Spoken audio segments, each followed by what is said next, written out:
آج سے تقریباً 8 سال پہلے مجھے سنگاپور جانے کا موقع ملا۔ سنگاپور کے ایک تعلیمی ادارے میں میرا لیکچر تھا۔ بہت صاف ستھرا ملک سنگاپور، بہت خوبصورت ملک۔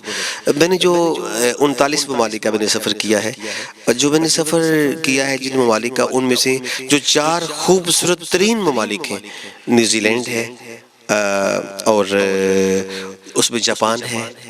میں سعودی عربیہ کا موازنہ کسی ملک سے نہیں کرتا۔ کیوں؟ سعودی عربیہ میں خانہ کعبہ ہے اور میرے حضور علیہ السلام کا روضہ پاک ہے۔ اس وجہ سے سعودی عربیہ کا کسی ملک سے موازنہ میں نہیں کر سکتا، کیونکہ this country is uncomparable in the world۔ کیوں؟ نہ دنیا میں کہیں اور خانہ کعبہ ہے کہ جس کے ساتھ اس کا موازنہ کیا جا سکے، نہ دنیا کے کسی اور ملک میں روضہ رسول ہے کہ اس کا موازنہ مدینہ شریف کے ساتھ کیا جا سکے، ہم نہیں کر سکتے۔ البتہ سنگاپور بہت خوبصورت ہے۔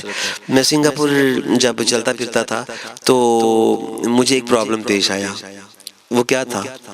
آپ سن کے حیران ہوں گے اور پریشان ہوں گے کہ ڈاکٹر عبدالماجد مشرقی کو وہاں پہ کیا پرابلم پیش آیا۔ مجھے پرابلم یہ پیش آیا کہ تھوکنا کدھر ہے، where I am to spit۔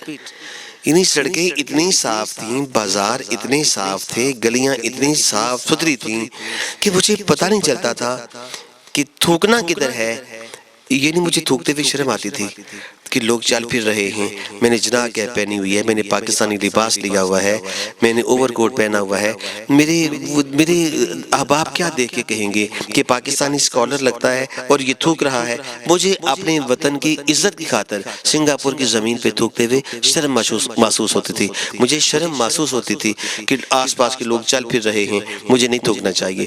تو آخر میں نے ایک پولیس مین سے پوچھا، میں نے اسے کہا کہ اسلام کیا اور میں نے کہا کہ I am from Pakistan, I have come for the first time in Singapore and I am confronting with a problem where I am to spit۔ مجھے تھوکنا کدھر ہے، مجھے بتا دیجئے۔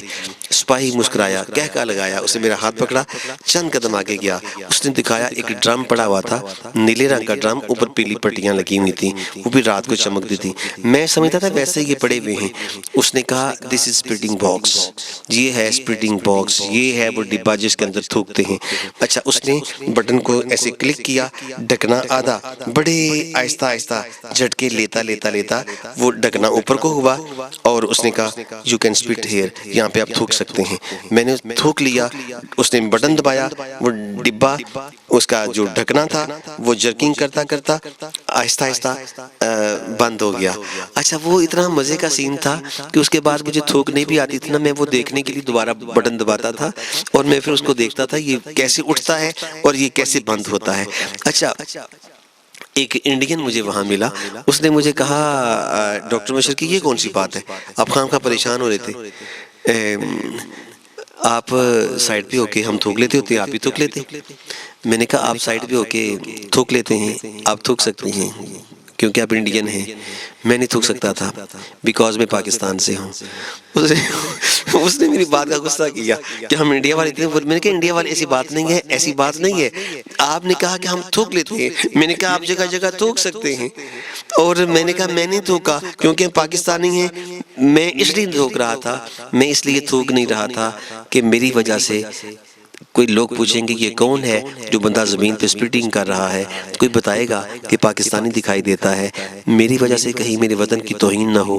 بھائی اگر میں اپنے وطن کے لیے عزت بڑھا نہیں سکتا تو مجھے کم از کم بھی نہیں کرنی چاہیے۔ میں کہیں بھی جاؤں، میرا دیش پاکستان زندہ باد۔ شکریہ۔